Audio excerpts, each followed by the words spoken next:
ആരും നമ്മെ സ്നേഹിക്കാത്ത നിലയിൽ യേശു നമ്മെ സ്നേഹിക്കുന്നു.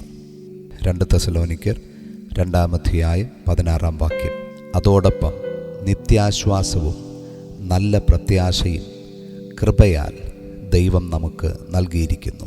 ലോകം തരുന്ന ആശ്വാസം താൽക്കാലികമാണ്, എന്നാൽ നിത്യാശ്വാസം ദൈവത്തിലൂടെ മാത്രം.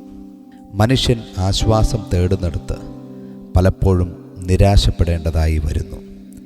എന്നാൽ ദൈവസന്നിധിയിൽ മാത്രമേ അത് പ്രാപിപ്പാൻ കഴിയുകയുള്ളൂ. നല്ല പ്രത്യാശ ദൈവത്തിൻ്റെ വാഗ്ദത്തങ്ങളിലൂടെ നമുക്ക് ലഭിക്കുന്നു. ലോകത്തിൻ്റെ പ്രത്യാശ പലപ്പോഴും വ്യാജവും നിലനിൽപ്പില്ലാത്തതുമാണ്. ദൈവം നമുക്ക് ഉറപ്പുള്ള പ്രത്യാശ നൽകിത്തരുന്നു. അതിനാൽ ഒരു ദൈവവിശ്വാസി ഭാവിയെ ഭയപ്പെടേണ്ടതില്ല. ആശ്വാസവും പ്രത്യാശയും വിശ്വാസ ജീവിതത്തിൽ സ്ഥിരതയ്ക്കും ധൈര്യത്തിനും വഴിയൊരുക്കുന്നു. നിത്യാശ്വാസം നമ്മുടെ വർത്തമാനകാലത്തെ കരുത്താണ്. നല്ല പ്രത്യാശ നമ്മുടെ ഭാവിയെ പ്രകാശിപ്പിക്കുന്നു. ഇവ രണ്ടും കൂടെ നമ്മെ ആത്മീയ വിജയത്തിലേക്ക് നയിക്കുന്നു.